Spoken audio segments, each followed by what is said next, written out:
This series of supernatural events I'm going to recollect to you have been kept extremely confidential and not disclosed for a good 15 years. I was involved with this particular case back when I was a rookie, only being a police officer for about a year and a half. All areas and people that I will refer to in this will have their names changed to protect their identity, as well as my job. The first time I was introduced to this case was when my partner and I were called out to investigate a missing person. This person, who I'll refer to as John, was a camp host for one of the campgrounds in the local forest, which was a part of our district. The person who reported him missing was a middle-aged woman who worked at the local lodge. We asked her a few basic questions, such as how long he had been missing, which were about 2 days, and how did she know that he was missing. She told us that he would always come into the lodge for a pack of cigarettes each morning, and he had been doing that for the past 2 months, so when he didn't come for 2 days in a row, she became suspicious. I then asked her how he acted, and her response intrigued me at the time when she said, John was the quiet type, not saying much to anyone other than the occasional hello. He never bought food or supplies here, and I didn't find out why until one day I offered him a free gallon of milk that was about to expire the next day, and he gave me a disturbed look as if I was trying to give him poison. I soon figured out that he didn't trust food that he didn't make or kill himself. He was extremely antisocial and wouldn't be surprised if he went off to live in the woods by himself. She answered a few more questions pertaining to the case, but nothing that I need to inform you about. Soon after we had finished questioning, we went to go check out the campground that he was in charge of, which was only about 5 miles away from the lodge, but on a winding dirt road that went up the side of a mountain. When we first arrived at the campground that John was in charge of, we noticed that it had not been well kept and maintained. The fire pits were full of ashes, and the bathrooms looked as if they hadn't been cleaned for months, with many different substances and graffiti coating their walls. After we surveyed the other campsites and introduced ourselves to the families who were camping there, we went to visit the man's trailer, which was isolated at the end of the loop. Surprisingly, his campsite was clean and it had been well taken care of. It was when we had entered the man's trailer that the smell hit us. It stunk so bad that I had expected to find his corpse rotting away in there, but his body was nowhere to be found. I tried to turn on the lights to see better, and they flashed on for a fragment of a second, but quickly went out. That's when I realized that the smell must have been coming from his fridge. Everything inside must have spoiled due to the power being out. I went to open it, but wish I never had, because when I did, the gust of wind that came from within it literally caused my eyeballs to burn. Being blinded for a moment, I bent over and I rubbed them frantically. My partner came over wondering what was wrong, when his eye caught what was inside of the fridge. "Oh man, that's disgusting," he muttered as I lifted my head to see what he was looking at with my bloodshot eyes. There in the fridge was the carcasses of a squirrel, a few birds, and lastly, what looked like chopped up pieces of deer that still had the fur attached to it. Everything was rotting away, and the flies that lingered in the trailer swarmed the fridge, which my partner, who I'll refer to as Daniel, quickly shut. We briefly looked around to see if there was any evidence that could give us a clue of what had happened to this man. Right before we were about to leave, I saw the edge of what looked to be a book poking out from underneath the mattress. I grabbed it and I walked out of the trailer to escape that dreadful smell that still had my eyes watering up. The book felt cold on my hand, even though the sun was blazing. Upon opening it up, I felt the world around me seem to stop as the wind came to a halt. Even the birds stopped chirping. "Do you feel that?" Daniel asked me as he looked about. "What?" I replied, wondering if he felt the same silence that I did. "I can't really explain it, but I feel as if something's watching us," he said as his head twisted about. I don't know if it was my mind playing tricks on me, but I felt the same eerie feeling. "Yeah, and did you hear everything go silent?" I asked back, wondering what was going on. "Yeah. Let's report back to the chief and get out of here," he said while walking back to the vehicle. We then heard a raspy whistling cutting through the silence that caused us to quicken our pace trying to leave the area as fast as we could. Glancing at the book in my hand, I wondered what to do with it. I was supposed to turn it in as evidence, but decided to hold on to it for just a bit before I turned it in. I was honestly curious to see what type of book this guy had because of how unusual it seemed to be. Looking back now, I wish I would have just turned it in as evidence because what I found inside was sickening to the very core. While my partner Daniel drove us back into town, I started to read the book, which I soon found out was actually the man's journal, due to how everything was handwritten and some pages had illustrations. It was all unsettling, and off the bat, I could tell that this man had some demons lurking inside of his head. I will go into more depth of what was written and drawn in that journal later, but as of now, I need to state that if the chief of police that's over my department ever found out that I stole this journal, and then disclosed the details of this case online without prior consent, then I could risk losing my job. So I hope no one recognizes this because this case involved many people whose experiences and testimonies of what happened will be shown. Anyway, when we got back to the station, we had already reported everything we found out about this man over the radio, and they were able to properly ID him. The strange thing is that they didn't have much on him since he's been out in the woods for so long. He had only one living relative left, and that was his mother. The only thing that they were able to pull under his name was that when he was 13, he had accidentally burned down his parents' house during the night due to unknown reasons. One account states that he was performing a ritual of some sort. Satanic or not, this missing person was unlike any person I have ever investigated since. Continuing with the main subject matter, this case involving the camp host has been by far the most mysterious and gruesome case that I have ever investigated.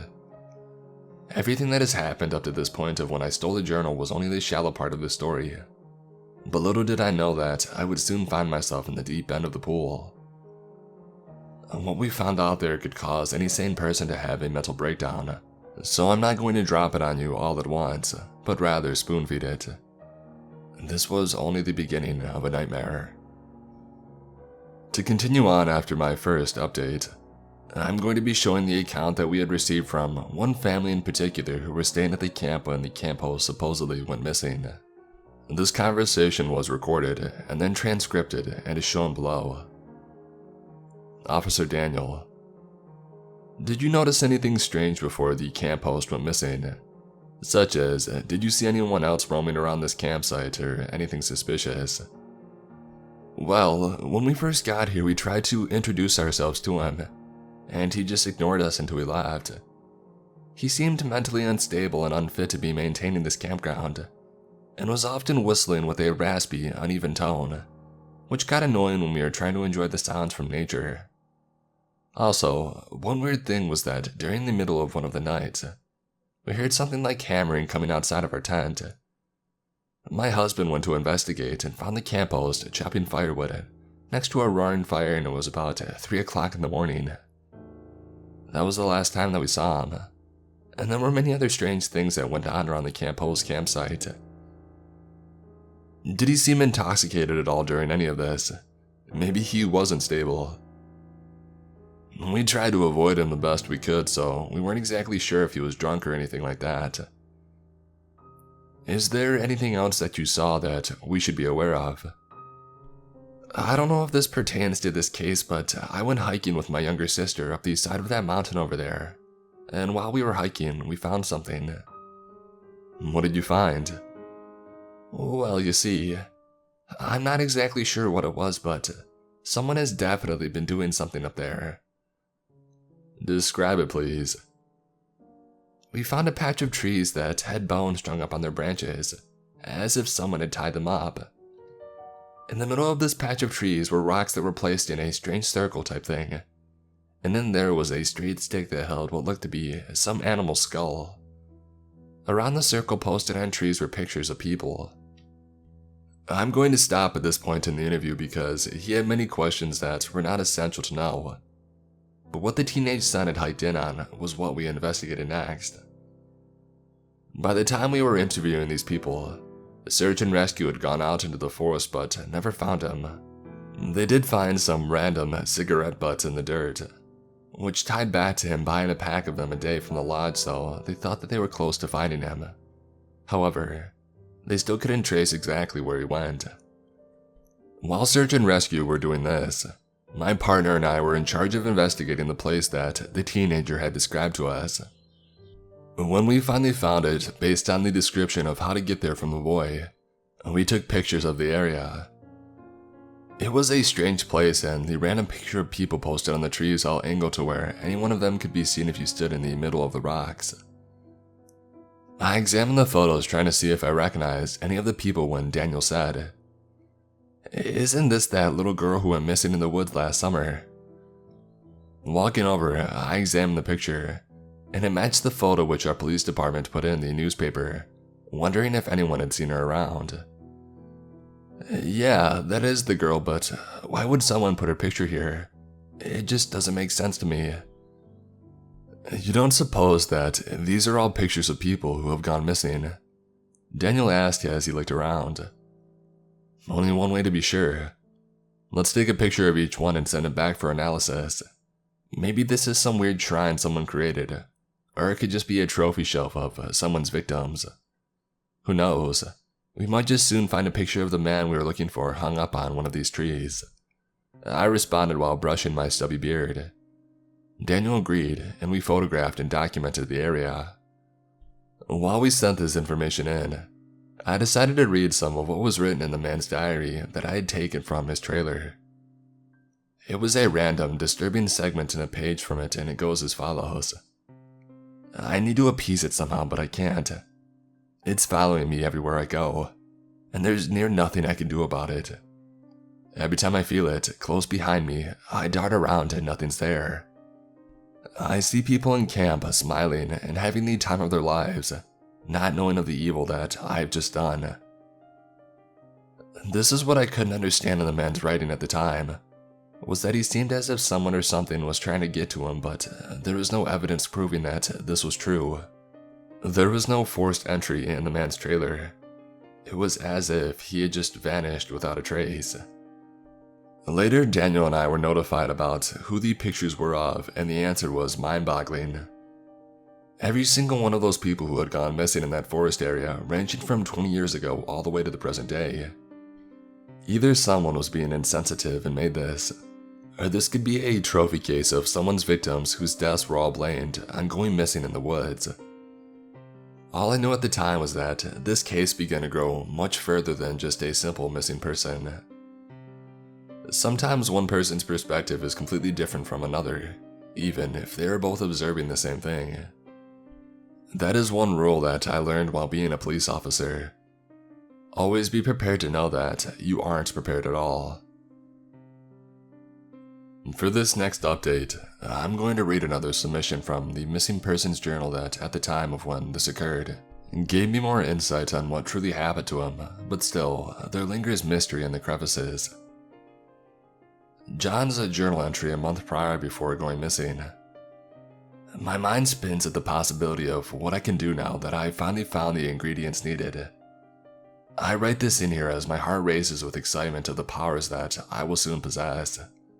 Oh, the things I'll be able to do when I gain the strength of 10 men. However, this ritual is still unclear and it could backfire terribly, but I will obey the rules given and not cross any boundaries or lines. My life depends upon it. The next entry, which was the night before he supposedly went missing. What have I done jumping into something so stupidly, having people around and to be caught off guard as I was? The ritual was going perfectly, until that camper came to complain about me chopping wood in the middle of the night for the fire. He slowed me down so I wasn't able to place the piece of wood into the fire at the exact time for everything to work properly, and now I've unleashed a shadow beast into these woods. One made up of human misery and death, born from flames who can only die by the same. But as soon as it arose from the flames, it inhumanly darted into the woods, escaping the words that I tried to mutter out, to cease it from existing, but now there is nothing I can do to stop it. Its hunger and thirst for blood and a host is unquenchable.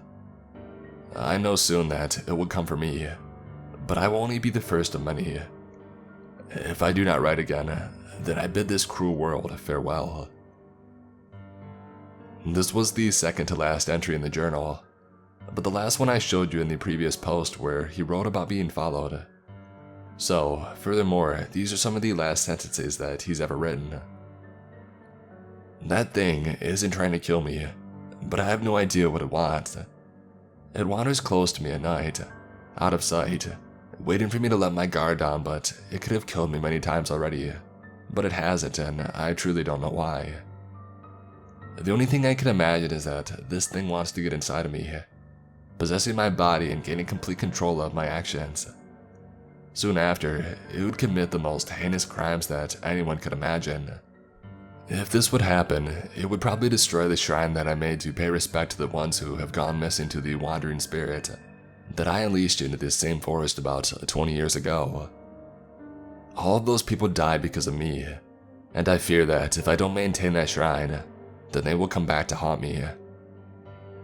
I have dug myself into a hole too deep to get out of, and now I will pay the consequences. If someone finds this journal after I die, then you need to understand this. That thing won't rest no matter what, and can only die by fire. Torch the forest for all I care, if that's the only way that you can kill it. Also, if you end up missing, whatever you do, don't go looking for me, because it won't be me. After reading that last sentence for the first time, my blood ran cold, but my young instincts kept reminding me that most of the things this guy wrote in his journal didn't make any sense, such as one of the pages had nothing but gibberish scribbled on it, with pictures of a human goat thing with a long snake-like tongue. So I took everything he wrote with a grain of salt. In general, the book as a whole just gave me bad vibes every time I held or dealt with it. After I finished reading through it and trying to understand everything this man was talking about, I slipped the journal in with the other evidence involved with the missing persons case. No one even noticed it because this forest was known to often have people go missing, which meant that cases like this weren't a priority.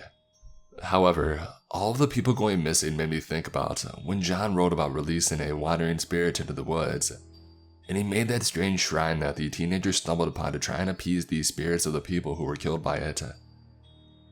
In my entire life, I never would have thought that something this dark could occur in my hometown, where I spent a majority of my youth playing in these woods, because there's not too much else to do in a small town like this one.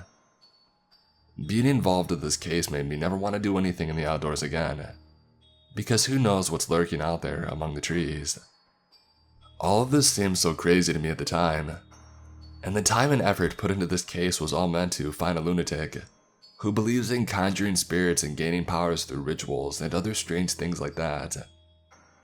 Again, I was a young rookie at the time, and now I fully understand that there are things in this world which are best to be left alone and untouched because, for all you know, you could be getting yourself into trouble with a much deeper force than you could possibly imagine, like John did.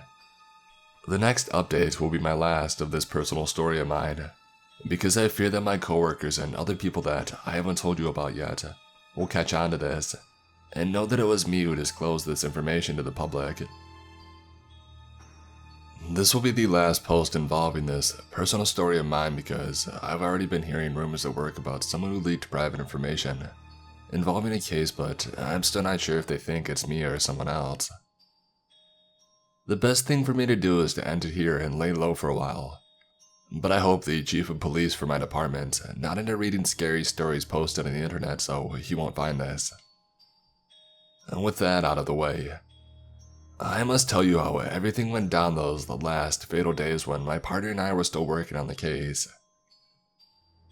With the days passing by, and no strong evidence showing what truly happened to this man being brought to the table, the case was going to become cold and given up on, and he would just be another missing person ad in the newspaper.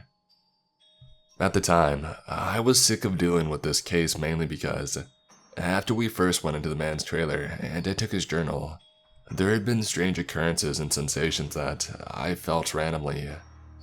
Some chilled me to the back of my spine and out of my skin. This whole case was going down a rabbit hole leading everywhere but nowhere all at once, We also had a cleanup crew go through and take down the shrine of the missing people's faces. They threw away the bones in the trees and scattered the rocks formed into a circle, leaving the area in its original state. While they were doing this cleanup, there were reports of hearing voices mumbling to them, but so quietly that they couldn't understand what was being said. However, there was one thing that every single one of them heard clear as day, and it was someone who was whistling in a raspy, uneven tone. It started with one of them supposedly saying something like, "Hey, if you can't whistle right, then shut up." Everyone was thinking one of them was doing it, but during their lunch break, when everyone had food in their mouths, they heard it again. That's when they decided to cut their lunch break and clean the rest of the area up because all of them felt uneasy being there. It was after hearing these accounts that a light bulb clicked in my head. The family that we had interrogated when the man first went missing told me that he had heard an annoying whistling, but the hairs on the back of my neck stood up and I remembered hearing a faint whistle when we were walking back to our vehicle after searching his trailer. The guy must have been playing tricks on us for his own amusement, and probably enjoyed seeing us get all turned around while trying to figure out what happened to him. I told Daniel of my theory, and he was skeptical at first but soon understood where I was coming from with my argument. We told the chief and he told us to go investigate one last time during the night, and watch the missing person's campsite to see if he's not sneaking back in the middle of the night. The deal was that if we found him, then the case would be dismissed, but if we didn't see anything, then the case would become cold and all investigation involving it would be terminated. We agreed and drove back into the woods to stay the night patrolling that area. It was a night that would scar me for the rest of my life. While we were patrolling the area before the sun finally hid beyond the mountains, we talked to a few of the campers staying at the campground, and they seemed distressed. We asked them what was wrong. They said that they had kept hearing someone whistling, but couldn't figure out where it was coming from. Even when they walked onto the lake, it seemed to follow them, and because of this, they planned to cut their vacation short and get out of there. It probably made them more paranoid after hearing about someone going missing here in the past week, especially when they were constantly seeing officers from search and rescue and the local police department around. I responded saying, "If I were in your shoes, that's exactly what I would do too." We talked a little longer, but Daniel insisted that we needed to keep a better eye out for the man just in case he returned. I understood and we drove to where we could see the man's camp trailer, but we were still well hidden. And that's when the waiting began until it was midnight. The moonlight illuminated the ground, causing our visibility of the man's trailer to still work without the need for a flashlight. As we were sitting there, we noticed a few pine cones falling from one of the nearby trees and bouncing off the ground below. "You think that's either a squirrel or a chipmunk knocking those down?"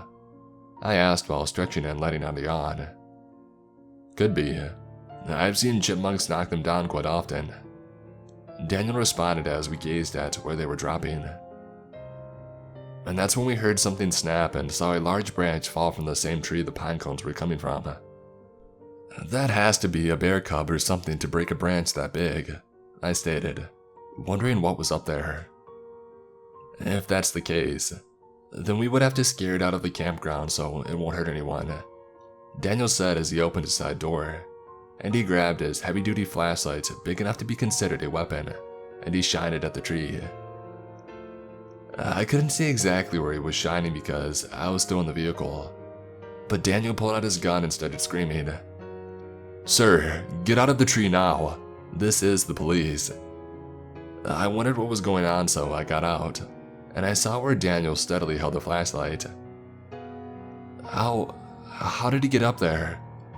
The words fell out of my mouth as we watched the man we were looking for at the top of the tree clinging to the base.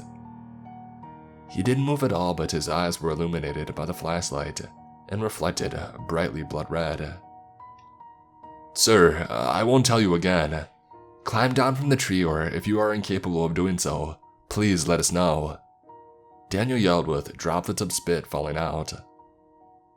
The man didn't respond, but just stayed put watching us intensely with those glaring eyes. Suddenly, the man jumps from the tree to another one, and that's when we noticed that all he's wearing was some tattered dirty blue jeans. Daniel opened fire trying to shoot him down, but the man was so swift in his movements that he wasn't able to land a shot. "Follow him!" Daniel screamed as he ran after the man. I followed closely behind with my weapon drawn, wondering what was wrong with the man. Briefly, we could see him jumping from tree to tree, and we continued after him, slowly going deeper into the woods. "Where did he go?" I said while sucking in gulps of air. "I don't know."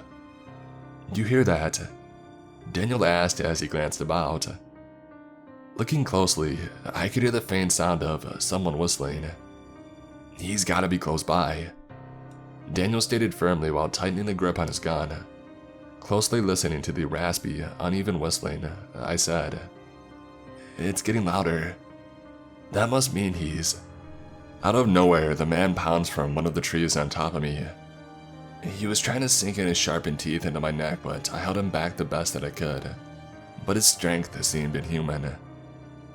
Daniel quickly shot the side of him, which caused him to dart off into the woods. And he wasn't hunched over or grabbing his wound, but just running as if nothing had happened. "You okay?" Daniel quickly asked as he helped me to my feet and said, "Hurry, we can't lose them." I agreed, and we followed the bare footprints in the dirt that led to an open field covered in dry yellow grass. In the middle of the pasture, we noticed a dark spot. Shining our lights at it, it was the back of the man. Slowly but swiftly, we made our way over to him, but when we got there, we saw that he was shaking, and I asked sternly, "Sir, please restrain yourself. We aren't here to hurt you." The man's eyes darted at me, and he muttered with blood spewing from his mouth, "Run! That thing left me to die and is searching for a new host. Get out of here while you still can. We need to get you to the hospital, and we're not leaving. Now, please explain to me why you tried to attack us." Daniel asked sternly, not knowing everything that I knew about this man's dark past at this point. The man's eyes, who were staring me down, slowly started to move to stare at something just past me. Not looking behind me, I grabbed Daniel's arm and quickly yanked him towards where we came from. He restrained and pulled his arm away, saying, "What are you doing? We can't just leave him here." Not knowing what to do, I looked back at Daniel and saw a dark figure standing 5 feet behind him. "There's something right behind you," I screamed while trying to pull out my gun that seemed stuck in its holster. Daniel then said while turning around, "What do you mean there's something?" As he looked behind him, the figure stayed still. Daniel drew his gun and looked back at me, and I could sense fear in his eyes. The man on the ground began muttering nonsense words which seemed to anger the thing, which suddenly disappeared. That's when the man on the ground started to kick his feet while screaming his lungs out. Daniel looked at me as we somehow read each other's mind, as we both darted back to the vehicle, leaving the man screaming there. As we ran, we heard the screaming stop, but not waiting for anything, we jumped into the police car and drove off back to town. As we got on the radio, we reported back to the station on everything that went down, and they seemed in disbelief. As we got back to the station, there were people that I've never seen before dressed in dark suits that had interviewed us on what exactly happened. And once it was over, they made us promise not to ever tell anyone else about it. After posting this, I guess I just broke that promise, but it is what it is. Later I found out that they closed the campground down, saying that it needed to be refurbished. And soon after there was a mysterious fire that swept the area, burning everything to ashes. In the newspaper, it was blamed on the butt of a cigarette that was tossed into a dry grass field. I knew that that was a lie, and it was an intentional burning. The fire was meant to kill that thing, but I don't think it worked. Because a week later, someone went missing in a part of the woods nearby that was untouched by the flames. We never solved this case because technically, the man was still missing, but I'm never going back into that area again. It's been 15 years since I was last there, and I will go the rest of my life avoiding it. Some places need to be avoided the same way some things don't need to be understood. I will finish by saying that if you see a campsite closed and it says that there's maintenance going on, don't believe it, because for all you know, there could be another beast lurking in its midst. Be safe out there.